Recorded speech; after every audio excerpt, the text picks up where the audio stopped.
kita lihat dalam proses pilkada, modus maupun tipologi yang mereka pakai masih juga menggunakan katakanlah politik uang ya, money politik.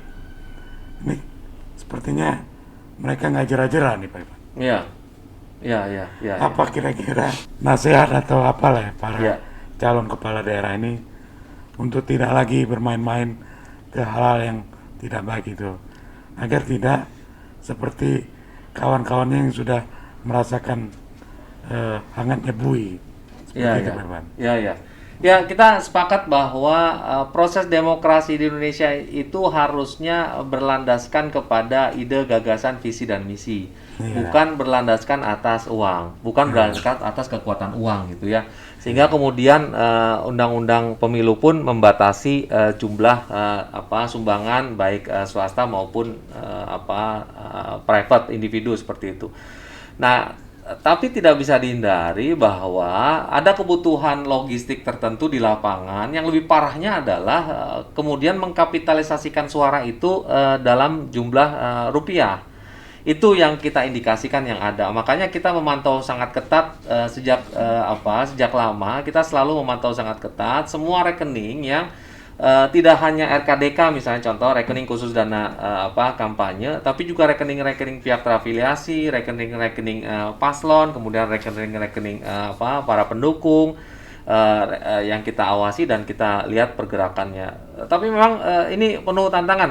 Kita berharap bahwa demokrasi kita benar-benar adalah demokrasi yang berbasiskan adu gagasan, visi dan misi, bukan karena kekuatan uang. Dan itu benar-benar kita jaga. PPATK akan menjaga itu semaksimal mungkin, seoptimal mungkin, sehingga masyarakat akan mendapatkan pimpinan yang benar-benar amanah, benar-benar orientasinya terhadap kesejahteraan, pembangunan masyarakat di wilayah yang dia pimpin. Hai Viewtizen, sekarang kan lagi musim pilkada. Bang Vio mengingatkan, pilihlah calon pemimpin yang memiliki integritas, kapabilitas, dan tentunya bersih dari tindak pidana pencucian uang. Bila Viewtizen melihat kejanggalan berupa politik uang, jangan ragu, sampaikan ke PPATK. Selamat datang Pak Ivan di studio kita. Terima kasih Bang Nasir sudah bergabung bersama Sobat PPATK. Kawan-kawan Sobat PPATK, saya ingin mengingatkan lagi ke Sobat PPATK, Pak Ivan ini sebelumnya direktur di DPRP dan barusan Agustus kemarin ya dilantik sebagai Deputi Pemberantasan. Alhamdulillah Pak Ivan, mungkin banyak warna yang akan diberikan ya atas kepercayaan yang diamanahkan kepada Pak Ivan. Mungkin Pak Ivan bisa cerita ketika selesai dilantik itu apa langkah-langkah besar yang akan dilakukan. Ya, terima kasih Bang Nasir. Jadi pertama saya mengucapkan terima kasih diundang pada kesempatan ini.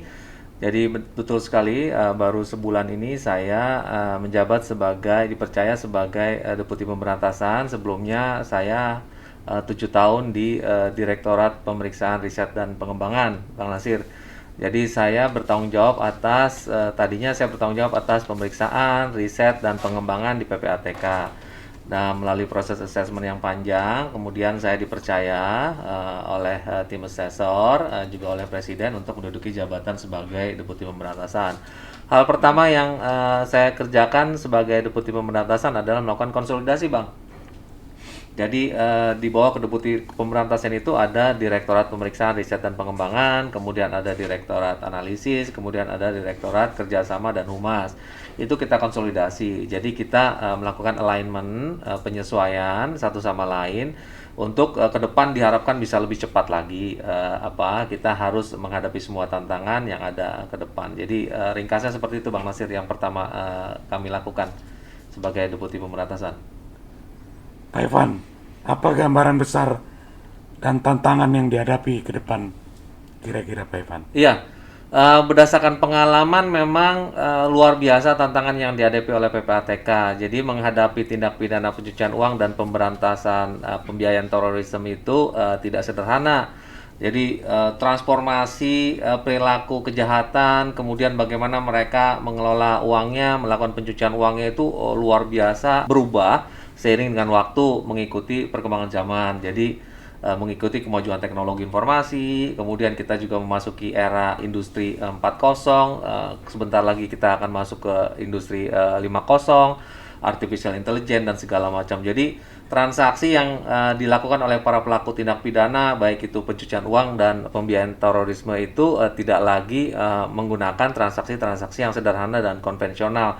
Jadi kita butuhkan empowerment, enhancement di PPATK sendiri, baik dari sisi human capital, kemampuan teman-teman, kapasitas masing-masing kita, juga infrastruktur, kemudian ilmu pengetahuan, kemudian sarana prasarana semua harus dikembangkan, paling tidak bisa mengikuti perkembangan yang ada di luar.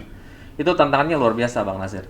Mungkin bisa dijelaskan lebih lanjut Ya. yang 4.0, 5.0 itu. Iya, kalau dulu katakanlah dulu di tahun 2007, 2000 pengembangan PPATK di awal tahun 2002, orang masih melakukan pencucian uang secara konvensional. Iya. Melakukan tindak pidana katakanlah korupsi, narkotik dan segala macam masih memasukkan uangnya di dalam rekening dia sendiri, Iya. atas nama dia sendiri atau membeli kendaraan atas nama dia sendiri. Lalu berubah menjadi nama orang lain. Transformasi ke 2.0, berubah menjadi nama orang lain, kemudian nama istrinya, nama familynya dan segala macam. Lalu transformasi lagi ke 3.0, menggunakan instrumen yang tidak sederhana lagi, variasi instrumennya, negaranya berubah, uang hasil kejahatannya itu diinvestasikan di banyak negara, di beda yurisdiksi. Kemudian 4.0 sekarang menggunakan fintech. Kemudian lahirlah yang namanya Bitcoin, Ethereum, blockchain dan segala macam. Lalu nanti ke depan sekarang berkembang lagi menjadi artificial intelligence. Robot bahkan sudah bisa memiliki kewarganegaraan sekarang, bisa membuka rekening. Semua tampaknya menjadi invisible bagi orang lain. Jadi perilaku kejahatan itu, para pelaku kejahatannya bisa menjauhkan uang haramnya atau tindak kejahatannya dari dia sampai pada titik tidak ada orang yang bisa mendeteksi. Mereka berharap seperti itu, tapi perkembangan zaman juga kita ikuti kan. PPATK, FIU di dunia juga mengikuti perkembangan zaman itu. Makanya kemudian di dalam salah satu rekomendasi di FATF recommendation itu ada terkait dengan kewajiban bagi seluruh FIU, seluruh negara untuk memperhatikan perkembangan teknologi informasi. Itu. Kejahatan model 4.0, 5.0 ini itu sudah ada Sudah ada. Sudah ada contohnya. Sudah ada contohnya. Dan Bahkan kalau lihat terakhir di Indonesia pun pada saat Bang Nasir ingat misalnya terorisme yang ada di Tangerang kalau saya nggak salah, dia minta dengan menggunakan Bitcoin. Oh, yang di Alam Sutra ya? Alam Sutra itu dia menggunakan Bitcoin. Sekarang menjual aset juga kita temukan berdasarkan National Risk Assessment kita sudah menggunakan Bitcoin. Bahkan kita sudah menemukan di Indonesia pun ada ATM Bitcoin. Jadi memang sudah banyak. Kalau kasus konkretnya bisa diungkap kira-kira apa itu? Ya, kalau kasus konkretnya ada beberapa yang belum inkrah ya, jadi saya nggak bisa sampaikan di sini. Tapi sobat PPATK dan teman-teman semua pasti paham bahwa yang namanya tindak pidana pencucian uang itu adalah proxy crime dia. Proxy crime itu maksudnya tindak pidana itu kalau konvensional tuh mereka lakukan sendiri, tapi kalau tindak pidana pencucian uang dilakukan oleh orang lain menggunakan proxy, nama orang lain, profil orang lain, identitas orang lain, itu namanya proxy crime. Makanya kemudian menjadi kompleks bagi PPATK pada saat menemukan sebuah transaksi, kita harus mengikuti di mana pemilik penerimaan manfaat sesungguhnya. Tidak hanya mengikuti si pihak yang terdaftar sebagai pemegang rekening, kita sebut dengan registered account. Dia bisa berbentuk nomini itu boneka-bonekanya. Tapi sebenarnya penerimaan manfaat sesungguhnya itu adalah orang lain. Bisa di Indonesia, bisa di luar negeri, bisa dimanapun juga gitu. Nah itu sudah banyak yang kita ungkap sejauh ini. Nah ini kan terus berkembang Pak Ivan ya? Terus berkembang, ya. Dari 5.0, terus kemudian nanti ada 6.0 dan Terus, seterusnya. ya. Nah ini antisipasi yang Pak Ivan lakukan ya, Ya. dengan perkembangan yang ada begitu cepat, bagaimana SDM di PPATK Ya. untuk Bapak persiapkan bisa mengejar dari kejahatan yang terus berkembang ini. Ya, alhamdulillah pimpinan PPATK sangat berkeinginan keras dan mendorong kita semua untuk meningkatkan kapasitas melalui capacity building melalui banyak kegiatan, baik itu mengikuti pendidikan sesuai dengan keahliannya masing-masing ataupun belajar dari banyak kesempatan yang ada. Jadi kita diberikan kesempatan yang seluas-luasnya selain learning by doing. Jadi teman-teman di PPATK juga melakukan learning by doing, mengungkap kasus, kemudian dari situ kita belajar, mempolakan sebuah kasus, mengantisipasi ke depan. Riset kita coba untuk mengantisipasi kemajuan apa yang akan dipakai oleh para pihak dari sisi tipologinya, dari sisi trennya, kemudian dari sisi modusnya dan segala macam. Jadi kita selalu belajar, Bang Nasir. Tidak ada waktu tersisa di kita selain untuk belajar, mendalami, kemudian mengantisipasi apa yang akan timbul di kemudian hari pada posisi PPATK sebagai FIU. Jadi memang mau tidak mau kita harus catch up dengan atau coping dengan kondisi di luar dan semua tantangan yang ada.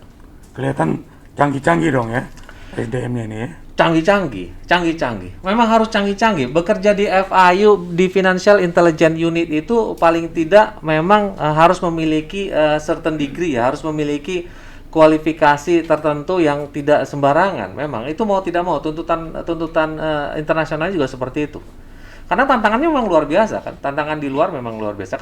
Kalau saya boleh berteori ya, kita punya yang namanya law of Newton ya. Kalau hukum fisika itu law of Newton. Jadi hukum pergerakan itu, jadi tindak pidana itu bergerak atau seseorang itu bergerak atau sesuatu barang itu bergerak kalau dia akan bergerak secara konstan kalau tidak ada hambatannya, ya kan? Tindak pidana juga seperti itu. Tindak pidana akan bergerak terus konstan tanpa ada hambatan. Ya, kalau tidak ada hambatannya. Jadi kalau tidak ada gravitasi terbaliknya, dia akan bergerak. Nah, kitalah yang menjadi hambatan bagi tindak pidana itu, gitu. Nah, masalahnya seberapa berat kita bisa menghambat kalau mereka kemudian, ini hukum Newton yang kedua, kalau mereka kemudian terlalu masif terjadi, sementara kitanya nggak pinter, sementara kita nggak mampu, infrastruktur PPATK tidak mampu, sistemnya tidak mampu, sementara kejahatan di luar sangat sophisticated, kita nggak ada daya pendorong untuk memukul mundur mereka, gitu. Nah, itu kan tantangan seperti itu. Itu hukum alamnya memang seperti itu. Jadi kalau kita lihat kenapa barang di luar angkasa itu bisa bergerak terus umur hidup karena tidak ada hambatannya. Nah, kalau pertanyaan kalau kemudian tindak pidana itu terus bergerak dan berkembang terus, mesti ada yang salah dengan cara kita bekerja. Makanya kita harus kemudian meningkatkan kapasitas kita, kemudian kita meningkatkan ilmu pengetahuan kita dari sisi hardware, software segala macam di PPATK.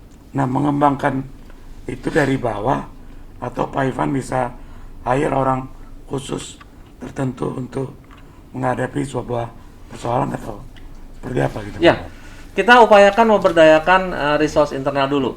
Iya. Ya, kita upayakan memberdayakan resource internal dulu. Setelah resource internal kita berdayakan, kemudian kita bisa berkomunikasi dengan pihak luar. Kita bekerja sama dengan banyak pihak. Misalnya dari teman-teman EPG, teman-teman di Egmont, teman-teman di FATF, kemudian ada juga di FIU lain. Kita saling tukar pengetahuan, kemudian kita menjadikan mereka sebagai partner, termasuk stakeholder di Indonesia, dari para penyidik, dari pihak lain yang memang ahli di bidangnya. Dari situlah kemudian kita bergerak bersama. Jadi kekuatan itu memang kekuatan bersama, tidak hanya kekuatan yang dimiliki oleh PPATK sendiri. Jadi kita bergerak bersama sehingga pengetahuan itu saling melengkapi satu sama lain. Disitulah kekuatan itu kemudian muncul untuk menghalangi atau membongkar sebuah kasus dalam konteks misalnya kasus yang bermuatan fintech tadi, Bang Nazir. Nah, baik Pak Ivan. Pak Ivan sudah punya personil yang canggih ya. Ya. Sudah belajar mengikuti semua kecenderungan kejahatan baik yang akan dilakukan dan perkembangan berikutnya. Nah, kan ini supaya dia efektif, efisien, harus kolaborasi dia. Ya. Tidak bisa mungkin hanya PPATK kan? Ya. Karena apapun hasil dari yang dilakukan oleh PPATK disampaikan kepada penyidik. Nah, ini melakukan koordinasi supaya umpan yang Pak Ivan berikan ini ditangkap secara bagus, diolah secara baik, dan kemudian dia dulu. Apa langkah-langkah Pak Ivan? Ya, itu sebagai bagian dari salah satu tugas saya, tanggung jawab saya sebagai Deputi Pemberantasan. kita memiliki fungsi, katakanlah kita memiliki dalam salah satu tusi kami memiliki fungsi yang namanya asistensi.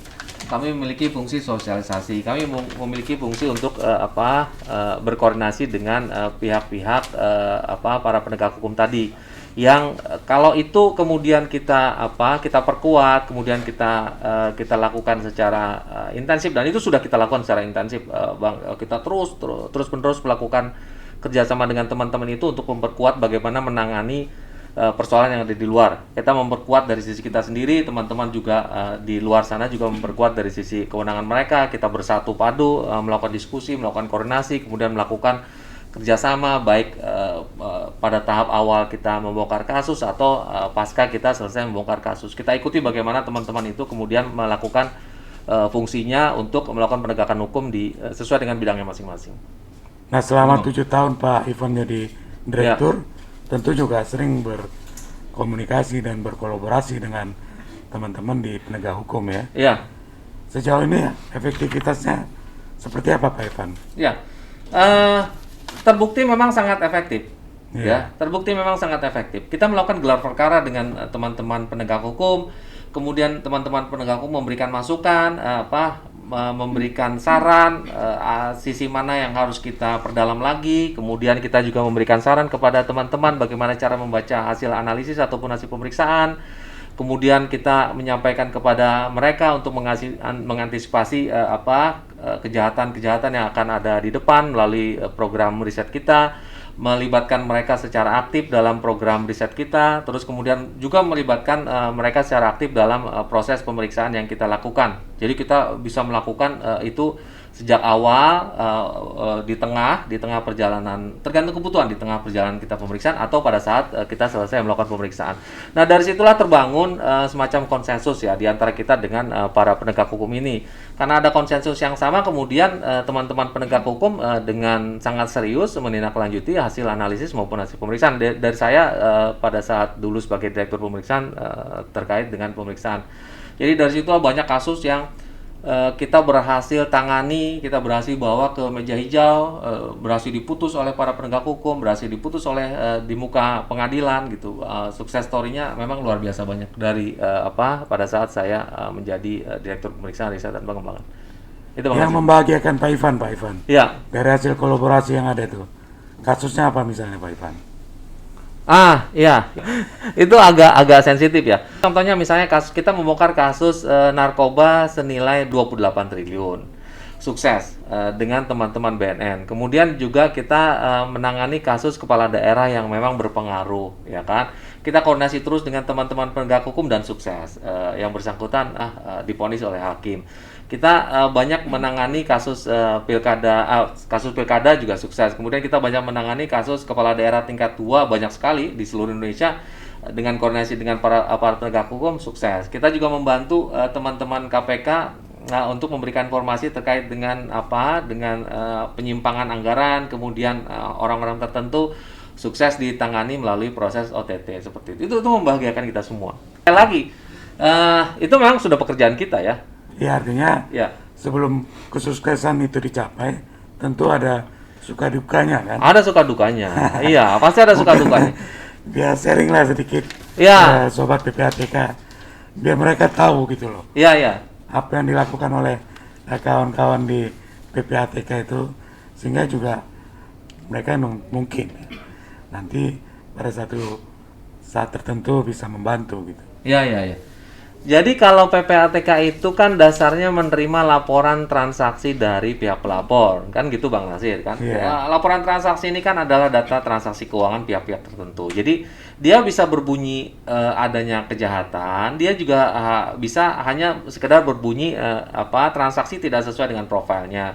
Nah, dari situlah yang kemudian menjadi tantangan kita. Jadi dari situlah kesulitan kita muncul, kemudian kita berdebat di internal apa yang terjadi, kemudian kita membuka sebuah proses pemeriksaan ataupun sebuah proses analisis untuk kemudian kita telusuri menelusuri itu tidak hanya kita lakukan di internal melalui apa database yang kita punya, kita juga terjun ke lapangan. Nah, yang menjadi masalah itu adalah kalau datanya itu terlalu lama, ya, datanya terlalu lama disimpan di gudang yang sangat jauh. Pernah kita melakukan pemeriksaan gudangnya itu di salah satu di Papua sana, ya. Kita harus nyebrang dulu ke sebuah pulau terpencil yang memang luar biasa bagus, ya. Kita senang berada di sana, ya. Kita nyebrang dulu ke pulau terpencil. Pada saat itu kebetulan baru gempa, kemudian data yang tersedia itu memang lagi berantakan di gudang. Nah, kita hanya mencari satu lembar saja itu membutuhkan 1 minggu, dan hampir 24 jam per hari kita cari satu persatu. Pada saat itu belum ada pandemi, kita sudah pakai masker, kita sudah pakai semua sarung tangan dan segala macam. Mencari dan alhamdulillah ketemu, ya kan? Kita sudah jelas tahunnya berapa, periode kapan voucher yang kita mau cari, tapi tidak tahu di mana barang itu ada karena berantakan. Dan itu sering sekali terjadi. Sudah jamuran, kena air. Habis itu kita tarik kertas berjamur tadi, kemudian kita foto, kemudian kita reproduksi lagi di PPATK, kita bawa pulang ke Jakarta. Ya, itu Bang. Tapi kita nikmati saja. Suka dukanya seperti itu, ya. Iya, menarik Pak Ivan, ya. Iya. Artinya cerita sukses tadi, ya, khususnya terkait dengan para kepala daerah yang ada di Indonesia. Banyak sukses story yang disampaikan. Dari waktu ke waktu kita lihat dalam proses pilkada, modus maupun tipologi yang mereka pakai masih juga menggunakan, katakanlah, politik uang, ya, money politik. Ini sepertinya mereka nggak jera-jera nih, Pak Ivan. Iya. Apa kira-kira semacam, ya, nasihat atau apalah, ya, para calon kepala daerah ini untuk tidak lagi bermain-main ke hal-hal yang tidak baik itu, agar tidak seperti kawan-kawannya yang sudah merasakan hangatnya bui seperti itu, Pak Ivan. Ya, kita sepakat bahwa proses demokrasi di Indonesia itu harusnya berlandaskan kepada ide, gagasan, visi dan misi, bukan berlandaskan atas uang, bukan berlandaskan atas kekuatan uang, gitu, ya. Sehingga kemudian undang-undang pemilu pun membatasi jumlah sumbangan baik swasta maupun private individu seperti itu. Nah, tapi tidak bisa dihindari bahwa ada kebutuhan logistik tertentu di lapangan. Yang lebih parahnya adalah kemudian mengkapitalisasikan suara itu dalam jumlah rupiah. Itu yang kita indikasikan yang ada. Makanya kita memantau sangat ketat sejak lama. Kita selalu memantau sangat ketat semua rekening yang tidak hanya RKDK, misalnya contoh rekening khusus dana kampanye, tapi juga rekening-rekening pihak terafiliasi, rekening-rekening paslon, kemudian rekening-rekening para pendukung yang kita awasi dan kita lihat pergerakannya. Tapi memang ini penuh tantangan. Kita berharap bahwa demokrasi kita benar-benar adalah demokrasi yang berbasiskan adu gagasan, visi dan misi, bukan karena kekuatan uang. Dan itu benar-benar kita jaga. PPATK akan menjaga itu semaksimal mungkin, seoptimal mungkin, sehingga masyarakat akan mendapatkan pimpinan yang benar-benar amanah, benar-benar orientasinya terhadap kesejahteraan, pembangunan masyarakat di wilayah yang dia pimpin. Itu, Pak Nasir. Yang saya tidak habis pikir tadi, Pak Ivan, adalah banyak contoh, ya, dari success story PPATK kolaborasi dengan penegak hukum yang membui para, katakanlah, bupati, gubernur yang menyalahgunakan kewenangan baik dalam proses pilkada maupun setelah itu. Nah, tren itu saya kira tidak menurun dia. Bisa nah, kenapa? Kenapa, ya, katakan mereka ini masih nekat melakukan kesalahan yang sama seperti itu? Saya pikir karena ada banyak paslon yang mengkapitalisasikan proses kampanye ini menjadi semacam industri lah, ya. Jadi tidak hanya semata-mata terkait dengan urusan pemilu pilkada serentak, kemudian semata-mata tidak hanya urusan menggali suara, menyampaikan gagasan, tapi lebih kepada bagaimana mereka kemudian ya katakanlah membeli suara, memaksa orang dengan kekuatan uangnya memilih dia dengan dengan kapitalisasi tadi.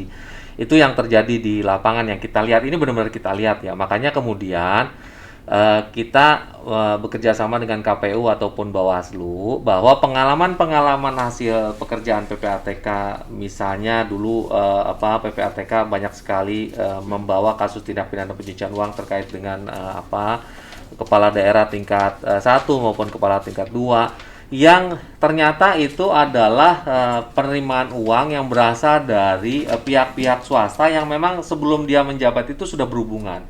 Ada sistem ijon misalnya, dia minjem dari pengusaha tadi, jadi setelah menjabat dia harus memberikan proyek kepada pengusaha tadi sebagai pelunasan utang, atau kemudian dia menerima uang dari orang tertentu setelah dia menjabat, kemudian dia harus membalas kebaikan orang tadi dengan memberikan proyek-proyek tertentu. Nah, pemberian proyek tertentu ini kan karena sudah ada uang yang keluar sebelumnya, jadi pasti ada konsekuensi bahwa proyek tadi pasti nilai proyek tidak sesuai dengan nilai nilai realisasinya lah ya.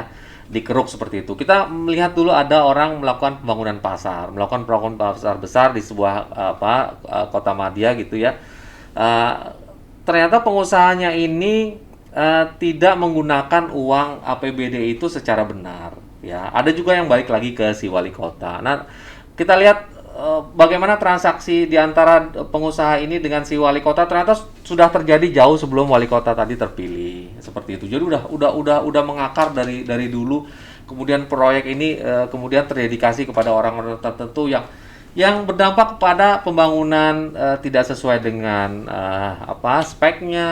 Kemudian pasar tadi tidak sesuai dengan rancang bangun awalnya. Kemudian menjadi kumuh dan segala macam karena memang ya seperti tadi lah ya itu luar biasa banyak kita temukan. Kita bekerja sama dengan teman-teman KPK kan. Nah, kalau pertanyaan Bang Nasir apakah kemudian mereka mencontoh itu untuk merefleksikan kepemimpinan beliau-beliau pada periode besok seandainya mereka terpilih ya wallahu alam. Tapi karena memang ada kebutuhan di lapangan seperti itu, kita mau bilang apa lagi kan? Nah, sekarang tugas PPATK lah yang untuk PPATK, KPU dan Bawaslu untuk mengawasi itu semua. Sobat PPATK, Bapak Ivan Yustiavandana ini doktor dari Fakultas Hukum Universitas Gadjah Mada, Yogyakarta. LLM beliau diambil dari Washington College of Law, Washington DC, Amerika Serikat. Pak Ivan sudah bergabung di PPATK sejak 2005 ya Pak Ivan? 2004. Jadi kalau sampai sekarang sudah hampir 16 tahun. Iya. Nah, terakhir Pak Ivan, mungkin Pak Ivan bisa membangunkan semangat kita, Sobat PPATK, bagaimana mencegah dan memberantas pencucian uang ini secara bersama. Ya. Apa kira-kira langkah yang bisa dilakukan oleh Sobat PPATK dan masyarakat di Indonesia? Ya, begini ya Sobat PPATK ya, membicarakan masalah tindak pidana pencucian uang dan pemberantasan pembiayaan terorisme itu, pencegahan pembiayaan terorisme itu tidak hanya tanggung jawab PPATK ataupun instansi pemerintah. Itu tanggung jawab kita bersama ya. Maraknya tindak pidana pencucian uang yang terjadi saat ini, apabila kita sama-sama diamkan atau Sobat PPATK sama-sama diamkan atau bahkan tidak mau tahu, itu akan mengancam masa depan kita semua. Tidak hanya masa depan PPATK lah katakan seperti itu, tapi masa depan teman-teman Sobat PPATK, masa depan anak cucu kita. Bagaimana illegal logging itu terjadi, kemudian bagaimana pelaku illegal logging itu kemudian memanfaatkan uangnya, bagaimana narkoba itu terjadi, kemudian bagaimana pelaku narkoba itu memanfaatkan uangnya, yang menjadi korban adalah masa depan kita. Sehingga Mari kita sama-sama meningkatkan kepedulian kita dalam kapasitas kita masing-masing melakukan upaya pencegahan dan pemberantasan tindak pidana pencucian uang dan pencegahan pembiayaan terorisme tadi. Jangan tidak peduli, belajarlah dengan baik, sobat-sobat PPATK, kembangkan kapasitas masing-masing, kemudian kita memberikan kontribusi terhadap NKRI tercinta ini. Mungkin itu Bang Nasir sederhananya yang bisa saya sampaikan. Terima kasih Pak Ivan atas pencerahan dan sharing informasi ya dengan kita Sobat PPATK. Sampai jumpa lagi kita di Jumatan pekan depan. Terima kasih. Terima kasih Bang Nasir. Terima kasih Sobat PPATK semua. Sehat selalu.